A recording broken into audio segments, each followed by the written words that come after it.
تو یہاں پر لا تنظر جو فعل نہیں ہے، اس کے ذریعے مخاطب کو ایک کام سے روکا جا رہا ہے، وہ فلمیں دیکھنے کے کام سے روکا جا رہا ہے، لہذا اس کو کہیں گے لا تنظر الافہام۔ یہ بھی جملہ انشائیہ ہے اور جملہ انشائیہ میں سے یہ فعل نہیں ہے۔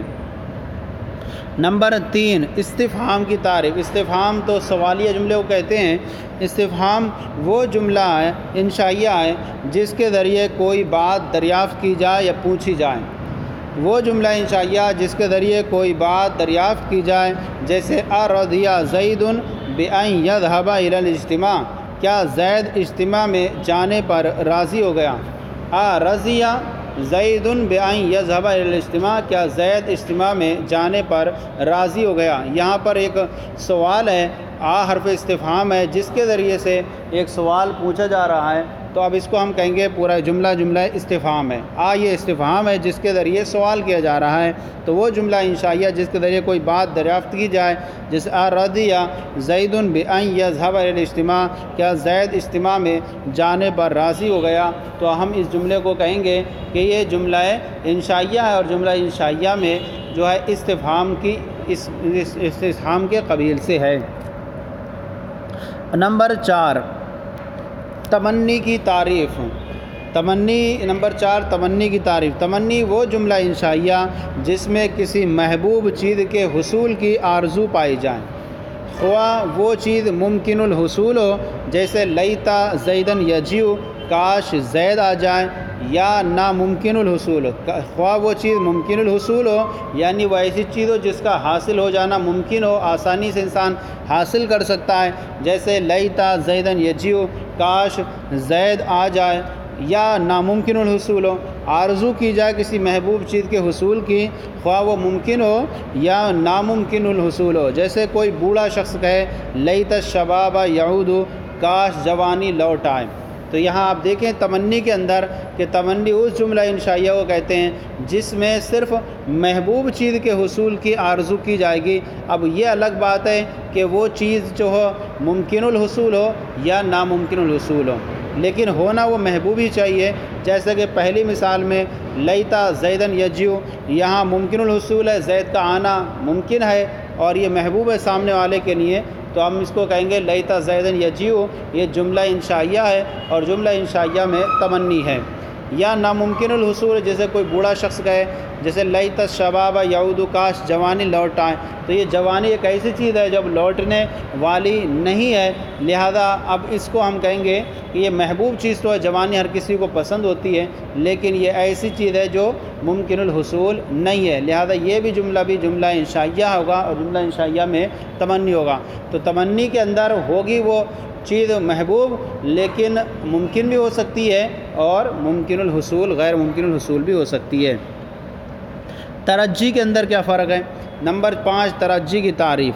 ترجی وہ جملہ انشائیہ جس میں کسی ممکن الحصول چیز کی امید پائی جائے، یعنی اس کے اندر جو ہوتا ہے ترجی کے اندر یہ صرف پایا جائے گا کہ صرف آپ جو امید کریں گے وہ صرف جو ہے ممکن الحصول کی امید کر سکتے ہیں، غیر ممکن الحصول کی امید نہیں کر سکتے۔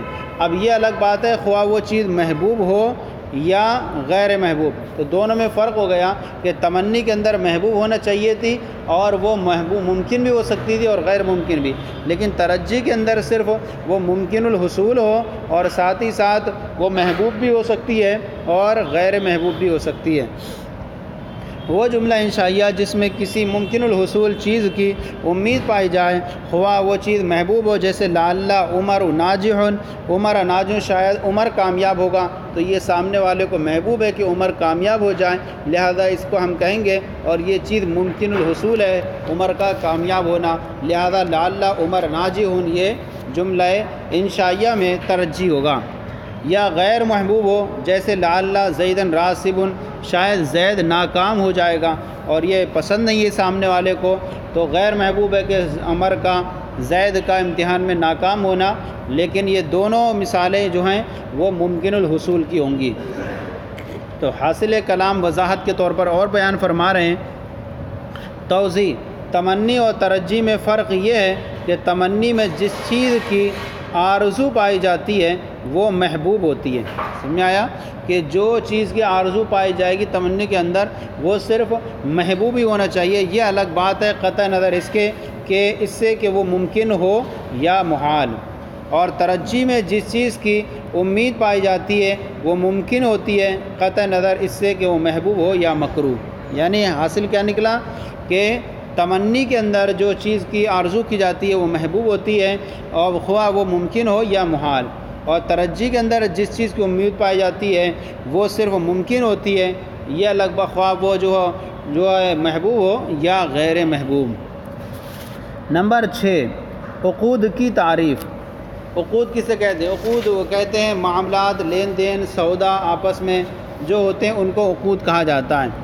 عقود وہ جملہ انشائیہ جس کے ذریعے کوئی عقد، معاملہ طے کیا جائے، منعقد کیا جائے، جیسے بیعتو میں نے بیچا، تو یہ معاملہ سودا ہوا تو اس کو کہیں گے بیعتو۔ یہ جملہ انشائیہ میں عقود اس کے تعلق رکھتا ہے۔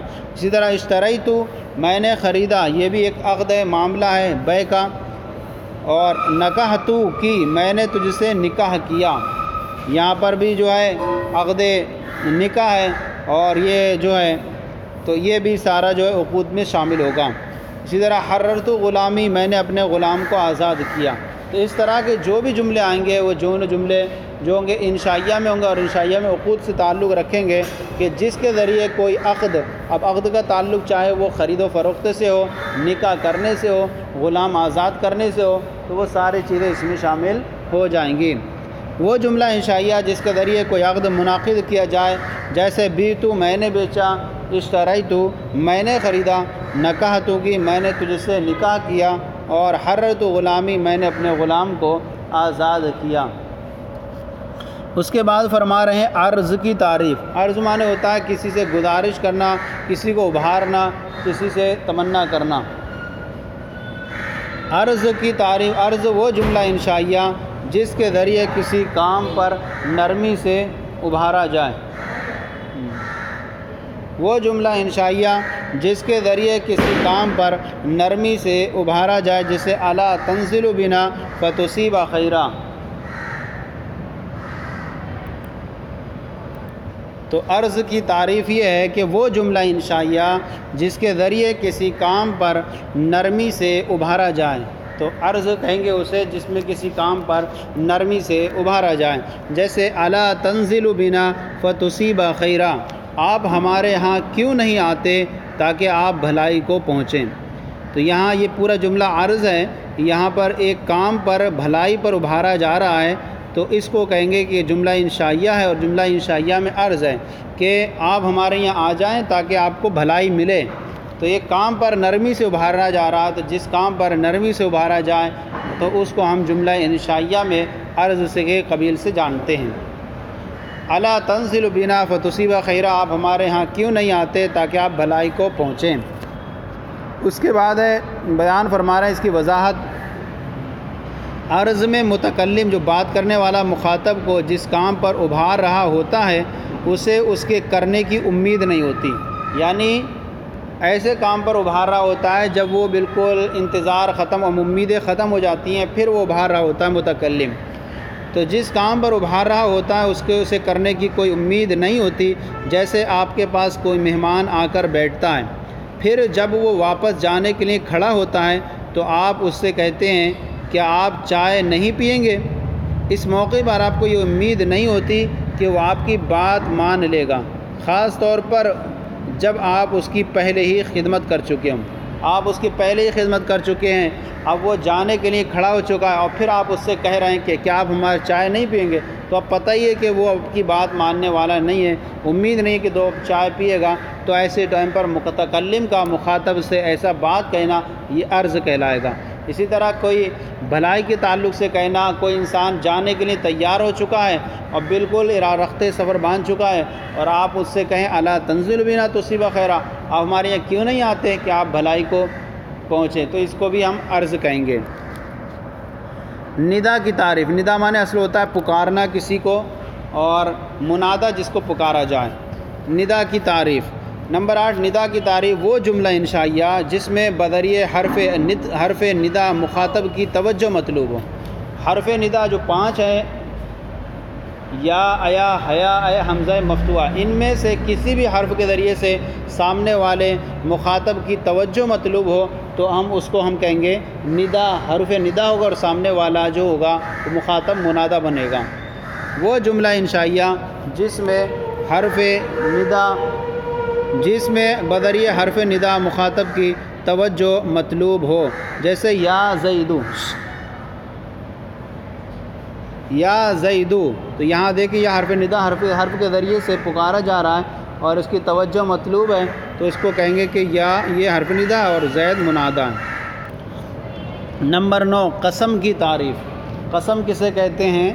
قسم وہ جملہ انشائیہ جو قسم پر مشتمل ہو، وہ جملہ انشائیہ جو قسم پر مشتمل ہو تو ہم اس کو جملہ انشائیہ میں کہتے ہیں، اور جملہ انشائیہ میں قسم تو واو قسم کے لیے آتا ہے، تابع قسم کے لیے آتا ہے، تو اس طرح سے اگر واو آ جائے اور کلمہ جلالت پر تو وہ جملہ قسمیہ بنتا۔ واللہ، یہ واللہ جو ہے جملہ قسمیہ بنے گا، واللہ لأفہمن زیدن، اللہ کی قسم میں ضرور زید کو سمجھاؤں گا۔ قسم کی تعریف وہ جملہ انشائیہ جو قسم پر مشتمل ہو، جیسے واللہ لأفہمن زیدن، اللہ کی قسم میں ضرور زید کو سمجھاؤں گا۔ یہاں واو برائے قسم ہے اور کلمہ جلالت پر داخل ہے، تو اب اس کو ہم پورے وہ کہیں گے کہ یہ جملہ انشائیہ ہے اور جملہ انشائیہ میں قسم ہے۔ نمبر 10، تعجب کی تعریف۔ تعجب وہ جملہ انشائیہ جس میں کسی چیز پر تعجب کا اظہار کیا جائے، یعنی اب چاہے وہ اچھی ہو یا بری ہو، اس چیز پر اگر تعجب کا اظہار کیا جا رہا ہے تو ہم اس کو کہیں گے کہ یہ تعجب ہے، اور یہ بھی جملہ انشائیہ میں سے تعلق رکھتا ہے۔ جیسے ما احسنہ، وہ کیا ہی حسین ہے، وہ کیا ہی خوبصورت ہے، کیا ہی سندر ہے۔ اس طرح کے جس طرح تعجب کے اظہار کیے جائیں، کوئی حیرت زدہ چیز کو دیکھ کر کوئی ایسی جو دیکھی نہ اس پر تعجب کا اظہار کریں، تو وہاں پر جو اظہار تعجب ہوگا وہ جملہ انشائیہ میں شامل ہوگا، اور جملہ انشائیہ میں تعجب سے تعلق رکھے گا۔ وہ جملہ انشائیہ جس میں کسی چیز پر تعجب کا اظہار کیا جائے، جیسے ما احسنہ، وہ کیا ہی حسین ہے۔ دعا کی تعریف۔ دعا وہ جملہ انشائیہ جو دعا پر مشتمل ہو، تو اس کو بھی ہم کہیں گے کہ وہ جملہ انشائیہ ہے، اور جملہ انشائیہ میں دعا سے اس کا تعلق ہے۔ جیسے جزاک اللہ خیرا، اللہ تعالیٰ آپ کو بہترین بدلہ عطا فرمائے، بارک اللہ، اللہ برکت عطا فرمائے۔ یہ جملہ ہے، جملہ انشائیہ ہے اور دعا پر مشتمل ہے، لہذا یہ جملہ انشائیہ ہے اور جملہ انشائیہ میں دعا ہوگا، اور اس کے کہنے والے کو جھوٹا یا سچا نہیں کہہ سکتے۔ تو بارک اللہ، جزاک اللہ خیرہ وہ جملہ انشائیہ جو دعا پر مشتمل ہو۔ تو اسی طرح درود و سلام کے جو صیغے ہوتے ہیں، درود ہوتا ہے، صلو علی الحبیب یا رضی اللہ تعالیٰ، یہ سب بھی جملہ انشائیہ میں شامل ہوں گے۔ جزاک اللہ خیرہ، بارک اللہ وہ جملہ انشائیہ جو دعا پر مشتمل ہو۔ نمبر 12، مدح و ذم کی تعریف۔ مدح و ذم کسے کہتے ہیں؟ مدح معنی تعریف اور ذم معنی مذمت کرنا، برائی کرنا۔ اس کے لیے 4 صیغے آتے ہیں، اور مفعول مدح کے لیے نعمہ اور حبذا، اور مذمت کے لیے بیسا اور سعا کا استعمال ہوتا ہے۔ یہاں ایک کی دونوں کی مثال پیش کر رہے ہیں۔ وہ جملہ انشائیہ جس میں کسی کی تعریف یا برائی کی جائے، تعریف کی جائے تو اسے فعل مدح بولیں گے، اور برائی کی جائے تو اسے فعل ذم کہیں گے۔ جیسے نعمت صبی بکرن، بکر کتنا اچھا بچہ ہے، تو یہاں پر نعمہ یہ فعل مدح میں سے ہے یہ جملہ، اور یہاں پر یہ داخل ہوا تو ہم کہیں گے کہ یہ جملہ جو ہے جملہ انشائیہ ہے، اور جملہ انشائیہ میں مدح ہے۔ اسی طرح بیسا الرجل زید، زید کتنا برا ہے، تو یہاں پر بیسا داخل ہے الرجل زید پر، تو اب یہاں بیسا جو ہے فعل ذم ہے، اور یہاں پر اس کو کہیں گے یہ جملہ ہے فعل انشائیہ ہے، اور جملہ انشائیہ میں مذمت سے اس کا تعلق رکھتا ہے، ذم سے اس کا تعلق ہے۔ تو حاصل کلام اس کا یہ ہے کہ افعال مدح و ذم میں 2 صیغے مدح کے لیے آتے ہیں، نعمہ اور حبذا، اور بیسا اور سا مذمت کے لیے آتے ہیں۔ تو جس پر یہ داخل ہوں گے وہ جملہ انشائیہ بن جائے گا، اور جملہ انشائیہ میں یا تو مدح ہوگا یا مذمت سے تعلق رکھے گا۔ یہ سبق ہمارا ہو گیا۔ اب اس کے بعد آئیے اس کے تحت جو تمرین ہے، اس تمرین کے اندر ہمیں یہ کرنا ہے کہ ہمیں پہچاننا ہے کہ ہمارا یہ جملہ جو ہے انشائی جملہ انشائیہ کے کس قسم سے تعلق رکھتا ہے۔ مشق ہے سوال، مدرجہ ذیل جملہ انشائیہ کی کون سی قسم سے تعلق رکھتے ہیں؟ سب سے پہلا جملہ ہے حل انت زیدن، کیا آپ زید ہیں؟ یہ جملہ انشائیہ ہے اور جملہ انشائیہ میں استفہام سے تعلق رکھتا ہے۔ نمبر 2 اسکن انتا وزوجک الجنۃ، آپ اور آپ کی بیوی جنت میں ٹھہرے رہیں۔ حضرت آدم علیہ السلام سے اللہ نے فرمایا۔ یہ جملہ جو ہے جملہ انشائیہ ہے اور جملہ انشائیہ میں امر سے تعلق رکھتا ہے۔ نمبر 3 لیت الشباب یعود، کاش جوانی لوٹ آتی۔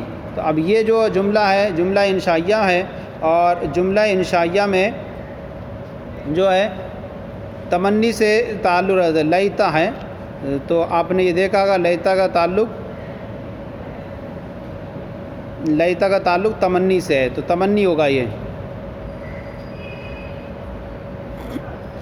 نمبر 4 بیعتہ، میں نے اسے بیچا، یہ جو ہے اس کا تعلق عقود سے ہے، لین دین ہے، معاملہ ہے۔ نمبر 5 اشتریت عبدا، میں نے غلام خریدا، یہ بھی جو انشائیہ ہے اور عقد ہے۔ نمبر 6 لعل المطر ینزل، شاید کہ بارش نازل ہو، جملہ انشائیہ میں جو ہے ترجی ہے۔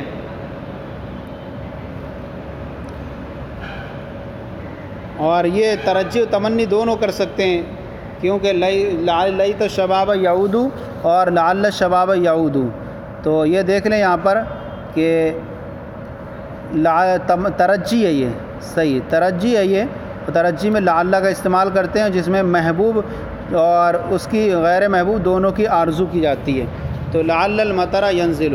نمبر 7 زید قائم، کیا زید کھڑا ہے، یہ جملہ انشائیہ اور جملہ انشائیہ میں استفہام ہے۔ نمبر 7 اضرب، تو مار، یہاں پر یہ جملہ انشائیہ اور جملہ انشائیہ میں امر ہے۔ نمبر 9 لا تشرب الخمر، تو شراب مت پی، یہ جملہ انشائیہ ہے اور جملہ انشائیہ میں فعل نہیں ہے۔ نمبر 10 الا تقول الصدق فتفوز، تم حق بات سچ کیوں نہیں کہتے کہ کامیاب ہو جاؤ، یہ جملہ انشائیہ ہے اور جملہ انشائیہ میں عرض ہے۔ نمبر 11 یا رسول اللہ صلی اللہ علیہ وسلم، اے اللہ کے رسول آپ پر درود و سلام ہو، اللہ کا آپ پر درود و سلام ہو، یہ جو ہے جملہ انشائیہ اور جملہ انشائیہ میں ندا ہے۔ اور صلی اللہ علیہ وسلم اگر ہم اس کو الگ کریں تو یہ جو ہے دعا ہو جائے گا۔ نمبر 12 رضی اللہ تعالی عنہ، اللہ تعالیٰ ان سے راضی ہو، یہ جملہ انشائیہ اور جملہ انشائیہ میں دعا ہے۔ نمبر 13 اللہم اجرنا من النار، اے اللہ ہمیں آگ سے بچا، یہ جملہ انشائیہ اور جملہ انشائیہ میں دعا ہے۔ نمبر 14 ما احسنک ما اجملک، تم کتنے حسین ہو، تم کتنے خوبصورت ہو، جملہ انشائیہ ہے اور جملہ انشائیہ میں افعال تعجب ہے، فعل تعجب۔ نمبر 15 واللہ لزید قائم، اللہ کی قسم یقیناً زید کھڑا ہے، یہ جملہ انشائیہ اور جملہ انشائیہ میں قسم ہے۔ نمبر 16 بئس المصیر، کیا ہی برا ٹھکانہ ہے، یہ جملہ انشائیہ جملہ انشائیہ میں فعل ضم ہے۔ نمبر 17 نعمت البدعۃ ھذی، کیا ہی اچھی بدعت ہے یہ جملہ انشائیہ اور جملہ انشائیہ میں فعل مد ہے۔ تو اس طرح سے جو آج کا یہ ہمارا سبق تھا، یہ سبق نمبر 19 جملہ انشائیہ کا بیان نصاب النو کا آج آپ کی بارگاہ میں پیش کیا گیا، تفصیل کے ساتھ مکمل ہو گیا۔ آج کا سلسلہ آپ کو کیسا لگا ضرور بتائیں، اگر کوئی کمی ہو تو اصلاح فرمائیں، اور ہمارے چینل درس نظامی کو سبسکرائب کریں، دوسروں کو شیئر کریں تاکہ دوسرے بھی آپ کے ساتھ ثواب میں شریک ہو جائیں۔ جزاکم اللہ خیرہ، اللہ آپ کے علم میں برکتیں عطا فرمائے۔